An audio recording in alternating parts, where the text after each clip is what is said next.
A soap made in Ghana is 10 cedis and then a soap from America is 11 cedis. Why shouldn't I pay 1 cedis for something superior? I am here with the number one podcasters. You heard it, in Anthony. Ghana. If someone wants to get ahead economically in Ghana, what would that person do? Sell drugs. That's how they do it in the U.S. Brothers in the hood. If you're vegan and you want to visit Ghana, he'll hook you up. Don't worry. love. You not eat any animal. It's not eat any human beings. The very first one is the fact that Africa is not a country. Ah, right. It's Fair. a continent. That's one thing. That's one. Do y'all have technology here? Do you have internet? Wow. I don't know how Ghanaians have been streaming our podcast. Yeah, I have no idea, man. It's crazy. Like large parts of our listeners are in Ghana. Yeah, probably connect to like the trees. And the trees. Or something you put up there, you say, hey, what's going on, everybody? Welcome to another episode of Maximum Impact with Jay Cameron. I am here with the number one podcasters. You heard it, In Anthony. Ghana, the number one stay by plan. Here's Afi, here's Zoo. And we're going to have a real conversation because we are bridging the gap. And I'll make sure that you check out my episode on their channel, their podcast, as we dove deep. But today, I want to thank you all for joining me. And I have some questions for you. And just know y'all can go wherever you want to go. We're ready. Are you ready? Ready. All right. So let's do a little backstory. What inspired you to start this podcast and how long have you been doing it? I feel always wants me to answer this question, but okay. What inspired? Okay, so it's been, first I'll say how long it's been. It's been 3.5 years. We started in June 2021. The reason or why we started or why I started it is I had an idea. I started listening to podcasts around that time. Like during the pandemic, I really started listening to podcasts. I was like, I feel like I could do one of these. I feel like I I'm have something to I say. feel like I have stuff to say. I'm interesting. People would want to listen to me. Let me do my own podcast. So I started thinking about it and I'm like, I want to do this with someone, but I don't want to do it with a guy because I feel like when it's two guys, sometimes like you're thinking in a box and you know, that type of thing. And I had to think of who I knew, who was a woman who I could do it with. And she was the first person that came into my mind. Interesting and fun, exciting. Whatever. So how did that happen? I mean, because I see the chemistry. Okay, so now you answer. Yeah. Okay, so me and Zoo went to the same university and we've had common friends for a long time and we have been friends since university. So like Zoo is saying, I'm a little bit like quick, like let's do this. So when Zoo told me about the podcast, I was like, okay, so when do we start? And he was like, oh, it's like just an idea. So maybe like sometime next year. And I'm like, no, we are starting next month. Like, what's the name? What are we talking about? Stuff like that. So basically that's how we started. I just told him that if we are going to do a podcast, I feel like whatever we're going to do needs to be impactful. I don't want to just be having hit or miss, shallow ass conversations. Like let's do something that makes a lot of sense and we can look back at 5 years down the line and be proud of. And he's like, sure. So then we just started to do research, look at other podcasts, see what other people were doing. And yeah, we're like, okay, we're definitely going to have conversations. And then he said he wanted to do it with someone, not just himself. And then I said, also just the two of us talking to each other every day could also get boring. So we definitely need to bring guests every once in a while and try and understand life from their perspective. And then that's how it started. And then there's this term in Ghana that we say like Accra, stay by plan. Like you for stay by plan, that means like, I was going to ask you the name. Yeah, you have to stick with the program. You have to figure out what is happening, read in between the lines. You need to know what's happening, be alert. Like it kind of means all these types of things. So like in the process of us creating the podcast, we felt like we were having to stay by plan. And so the name just made sense, like stay by plan. So the term is Accra Stay by Plan because people say within Accra, but we are kind of everywhere. Yeah, like our vision is like beyond Accra. So just we dropped Accra and it's like stay by plan. So you know wherever we are, you can just add whatever city. It will make sense, you know. So stay by plan is the name. Yeah. Now, when you all launched, did it just take off immediately, or was it like a slow take off, or was it like boom, it caught fire? I think it took off. I think it took off. It's a bit of both, actually. It's a bit of both, but yeah, it took off. What do you think was the contributing factor or factors that made it take off so quickly? Okay, so for me, I already was into content creation and just like doing fun stuff on Instagram. By some snowball effect, I knew a lot of popular people already. So when Zoo talked about the podcast, I was like, I know a lot of popular people, but I've never really used those assets for anything. So why don't I reach out to those people and tell them to come on my podcast and then have a normal conversation I have with them every day? Because someone's like, oh my God, you know Sina So, that's like a musician. Or, oh my God, you know Papi Kojo, that's like a rapper. But I've had personal conversations with them and realized that they were just like me. Yeah. So I was like, you know what, let's bring these people on the podcast and have really casual conversation with them so that people can see that these people are just normal people who have made it. So if I watch this podcast and I see how they made it, I can also make it too, kind of thing. So I think that factor really helped because obviously if you have a popular person on your podcast, people want to listen. That gave us sort of attention, and then more people wanted to come on the podcast. And then we also started to talk to people who actually had a story. Not that the popular people don't have a story, don't get me wrong. But like, yeah, we started talking to people just because of their stories, not necessarily because they are popular. So someone with breast cancer, someone who is a taxi driver, someone who's done this or done that. Like, and that's how it kind of just became like what it is right now. And then you saw it ascend quickly. You were looking and you said, okay, here we are. Give me some names of some people who've been some popular people get on your podcast. Mr. Zoo. Are you saying? Nana Are Mama. you saying? Yeah, the popular person. I was screaming. Nana Mama Brown. Yeah, Jay Cameron. You know. Yeah, Anthony O'Neill. But yeah, we had Sarkodie. He's like the biggest, Sarkodie, biggest yeah, rapper in yeah. Ghana. We've had a lot of musicians actually. Yeah, we've had a lot of musicians. Who A else? couple actors now. We don't really have actors on, surprisingly. Have you had Grandpapa on yet? Not yet. Not yet, Reggie but in the Rockstone, not works. yet. It's in the but works. Yeah, it's in the We've works. actually had that conversation with him before, so I mean, It's in the works. Yeah. we'll do that when it's time. Yeah. Yeah. Have y'all had his watch yet? Oh yeah. Yes. It's yeah. Yes. Okay. It's, Yes. it's but that thing is part of our car. Like it's part of the culture. Like his watch is yeah. So you're working on having Grandpapa Reggie Rockstone come on. yeah, for sure. Tell me some of the challenges you've had with the podcast, if any. Might not be any challenges. Oh, there's a lot of challenges. The thing is, what we strive for is consistency. By being consistent, it's not easy to be consistent. So it comes with a lot of challenges. So, for example, Afi has a day job. 9 to 5. So this is the thing she does on this. Oh, shit, is your job? It's not on the side. Your job is on the side. I love my boss is watching, but like I love the two of them very much. Yeah. So it's really tough to choose. Yeah, the balance. Yeah, balancing is so that's very one of the difficult. challenges. One of our challenges. Because for work, she has to travel a lot as well. So we have to really recording times. Also, sometimes like, you're recording at 11 p.m., 12 a.m., 1 a.m. Yeah. Just to make it work. Just because we need an episode needs to come out next week, so we have to make it happen. So that's one of the major challenges. Also, I think almost any creative would agree is like equipment, like finding equipment, even finding a space to record in sometimes can be tricky as well. So there's a lot of challenges, but I think Ghanaians in general and creative people as well are very creative.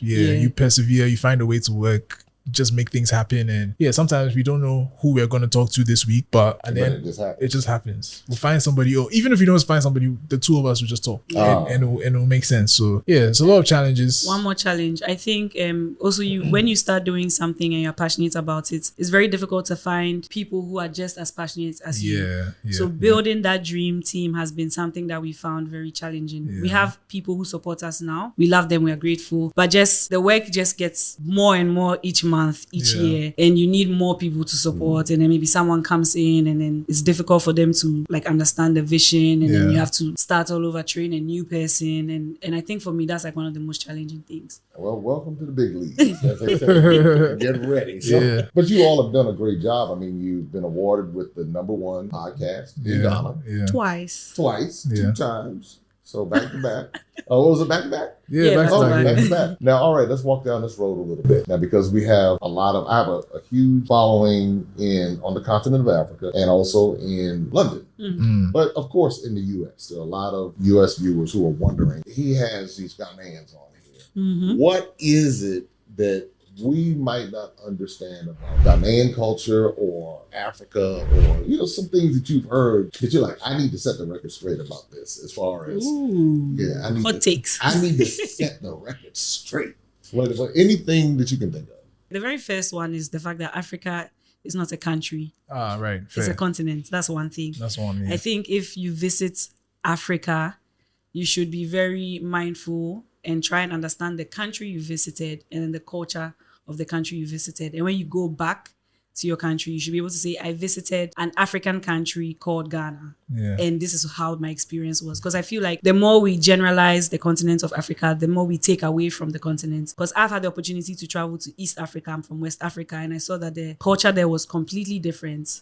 And what's happening in Tanzania is completely different from what's happening in Kenya and Uganda. Everybody is different. So I think that's one thing that I want them to understand. And I also want them to understand that Africans are not lazy. Yeah. And we are very smart people. I think majority of the people I know, when I was in school, I did economics and statistics, and there were a lot of my friends or a lot of people in my class that traveled to the United States of America to do their masters, and they are doing amazing stuff for their thesis. They are doing amazing stuff for their projects. They are doing things that are actually changing the world. So it's disrespectful to say like Africans are lazy or they are stupid. Because if we were stupid, we would not be able to come to your country on scholarships and be able to do those kind of projects. And excel. Exactly. I see so many people from Ethiopia, Nigeria, and Ghana, and Congo, and they come to the U.S. and they excel. Exactly. They learn the system, and they are able to take the context of their life here and then see the opportunity there. Yeah. And then they take it to another level. Because this thing about Africans being lazy, this older white guy in South Africa said to me, he said, the black Africans, there's something about them, they're lazy. And I stopped him. I said, no. South Africa. I said, no. I said, actually, I see the ladies with the food selling on top of their head in Ghana. With the babies strapped around them. I said, that's not lazy. He was like, oh, wait a minute. He said, you know what? You're right. Because the things that and I don't even know where that comes from.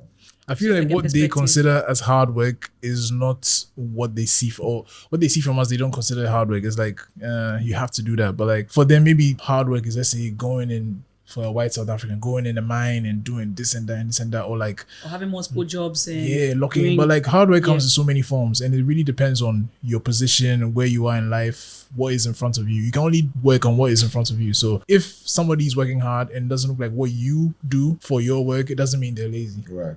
I think you just need to respect everyone's hustle. Yeah, that's what I think. Yeah. We talked about the continent of Africa having countries, and it's not one country. So what are some other things we need? And of course, Africa's not being lazy. I have one. What's that? Yeah, we have infrastructure. We are recording. Surprise! We are recording this in Ghana right now. Yeah. Don't get me wrong. We do have people who live in huts, and that's part of the culture. But there are cities as well in Ghana and in Africa. You see high-rise buildings. You see G-Wagons. You see flashy cars. We also have exactly what is in the foreign countries or the Western world as well. So I think that's also one thing that's important. If I saw a lion on the street, I would run. that's what I have. Because it's not a thing that you ever see. Like you never see that because there's no lions on the street, guys. Like y'all not running down, chasing down lions. No. You can't string up a lion like you do hogs in the US. No, I do not. Can't do that. I don't know how to de-skin an animal. What were they teaching us? You don't know how to skin a lion. You can't go out there with a spear and a bow. No. We don't Tarzan. have. Y'all ever heard of Tarzan? Of course. But we've never. There's no. I don't think there's anything. There's not even a black Tarzan before a white guy who's talking to animals. Now we don't have that at all. We don't have any of Nobody's that. okay. Yeah. Boring, but yeah. Do y'all have technology here? Do you have internet? Wow. I don't know how Ghanaians have been streaming our podcast. Yeah, I have no idea, man. It's crazy because our large parts of our listeners are in Ghana. Yeah, probably connect to the trees. And the trees. Something you put up there, you say, and then it just bounces we use around. ravens. We use ravens. We don't use phones. Ravens, We have iPhones. with the pigeons, the old pigeons. Yeah, the pigeons. Yeah, but on a more serious note, in as much as we are joking about it, I mean, Africa is not as underdeveloped as mass media makes it seem. Ghanaians, Nigerians, Ugandans, everybody, we all have, not all of us, but majority of us have access to the same things that the Western world have. We have phones. We are able to relate to certain jokes. We understand pop culture as well.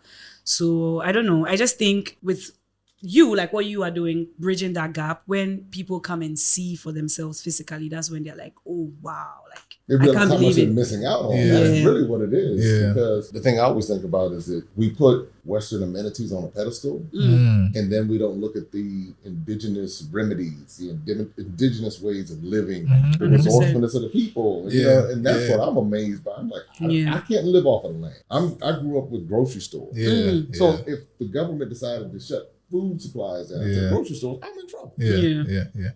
I can't do anything. But here, I'm seeing banana trees and Yeah. mango trees and pineapples and anything that you can think of to eat is Yeah. readily available. So Yeah. anything else that we need to understand, because folks, you know, I don't know. I think I'm out, Zoo. Yeah, I'm trying to think. Like, it's like when you say it, I'm like, oh yeah, that's true. That's a thing.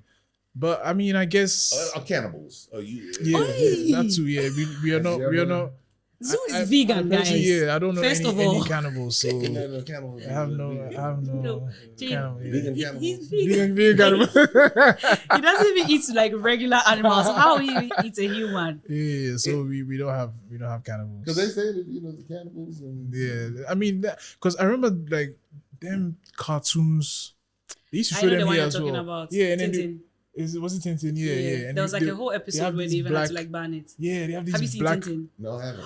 Oh my Ring god, Tintin? Tintin is like it's if you want to French. see an No, investi- no. Oh, It's a wow. French Yeah, cartoon. It's a French Yeah. cartoon from maybe like 100 years ago. Yeah. But like they'll have the black people with the Oh, with the lips Big and all lips. that. Yeah. and it's like when they go on the island and they pick They will them always up, try and try carry and cook him them. and cook Oh, him. really? Yeah. So I'm sure you've seen this Yeah. guy before. It doesn't ring a No, bell. Not at all. Oh wow. I've Yeah. never seen I mean, that it's before. it's French. Oh no, it's Belgian. It's a Belgian comic. See, we wouldn't get that in the Yeah, US. it's a- They it's a kept all that Belgian stuff comic, away from yeah. the British and the French didn't like each other. They kept things. Yeah, it's a Belgian comic. Yeah. Okay, so there are no cannibals. This is it, Tintin in Congo. I think Nope, they I've never seen banned they banned the book or I've something. never, Yeah, seen, yeah. I've never seen It's that in my it's life. I don't even know what that is. it's very racist. Yeah, It's so a they had to racist ban book. it. Wow. Yeah, I've just learned something here. Wow. yeah. So what do you think we can do Hmm. to help us understand the cultures? Because when we were talking on you guys' show, we talked about how when many Black Americans come or Black Brits come Yeah. to Ghana during December, Yeah. Mhm. we create, from the tourism perspective, a hyperinflation. Right. Help us to understand what the economy is like, and then also, you know, like what the daily salary is or Okay. monthly salary for someone. Okay. You know, this is average. All right. So the minimum wage the last time I checked was is it 16? It was 18, 18.5. 18.5 cedis. Ghana cedis. It's a little over $1 A little over $1. A day. a day. Yeah, A day. a day. Yeah. But then what we are seeing now in the country is the economy now is not that great. I think it's everywhere around the world, fine. But then the whole point of a minimum wage is that you should be able to have like your basic needs, like food, water, at least. But then now we are seeing that 18.5 Ghana cedis is not enough for 3 square meals anymore. Yeah. And it's sort of like a rippling effect because even in like the white collar jobs, they understand what the minimum wage is. So even if they are compensating you above it, even 3 or 4 times, it's like, oh my God, we've done so amazing for you because the minimum wage is this amount. So we are seeing that on average, people's monthly salaries are, it's even difficult to give an average because they're just, the gap is very wide. But let me say maybe give or take 2,000 Ghana cedis a month. And that is very tough to live by if you are paying for rent, if you are paying for transportation, if you are paying for food. And transportation if you have now, kids. if you have kids, oof. That's a little more than $100. Yes, a little Yeah. more than $100. Right, because No, if it's 16, yeah, 2,000. Yeah, a right, little more right. exactly. And what we see now is that almost everything is indirectly pegged to the dollar. So if you check the dollar rate and you check the fuel prices, they are usually like chasing up on the same, like just like the rate of the dollar. And it gets very hard for the locals, especially when you are earning in Ghana cedis, because things are being priced according to the dollar, not respecting your current salary. And we are also in an economy where we have a lot of taste for imported goods because our governments are not actively growing the factories on the ground. Like Right. we should be able to have our own, I don't know, jam factories, soap factories, but we are not seeing them being as active as they should be. Or even if they are being active, they are being crushed by what is being imported Yeah. because they have a lot of taxes Yeah. To actually exactly, and then the people who are producing indigenously are having a lot of taxes, right? So it makes their stuff finally comes out, and maybe a soap made in Ghana is 10 cedis, and then the soap from America is 11 cedis. Why shouldn't I pay 1 cedis for something superior? That's where the problem is perception, now. Yeah. So there's even mindset issues. Exactly. It's so deep. So now people are buying more foreign goods at expensive prices. They are used to the foreign goods. Our salaries cannot afford the foreign goods. Then when the foreigners come into the country and spend more dollars and the prices go even up, the cycle just keeps going. I don't know. It's like Econ 101 in 10 seconds. I'm trying to. No, you got it. It's very complicated. It's very difficult. You can't really put your hand on it, but there's money in the system, but there's no money in the system. Yeah. So it's moving around, it's just not moving to everyone. Exactly. So it's almost like it floats above certain... And just trickles down a little bit every once in a while. Just enough to keep everybody going back. Yeah. To get that little bit. So what is it like if someone wants to get ahead economically in Ghana? What would that person do? Sell drugs. That's how they do it in the U.S. That's how brothers in the hood do it. They're going to work it out. I was literally about to go out analytical on you, and he just took you guys straight to the streets. Please don't. I'm not even afford the drugs. You see, that's the thing. How much you gonna sell the drugs? Yeah, that's the thing. No, I mean there's a there's a market for everything though. So yeah, but please don't sell drugs. No. So there are two things you can do. You know, they got that cannabis thing going on in the US. Exactly. You used to spend 30 years in jail for weed in the States. And now it's legal. Do they have weed here? Weed shops? Not shops, but like there's a budding.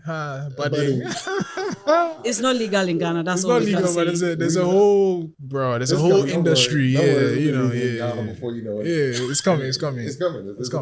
I mean, I know people smoke weed around because I see them smoking weed. Hey, why are you reporting us? Oh, they don't do that. It's illegal here, so nobody does it. But it's it is. How to make the money legally or legally? Oh, stop playing. I'm just checking. Legally. Legally.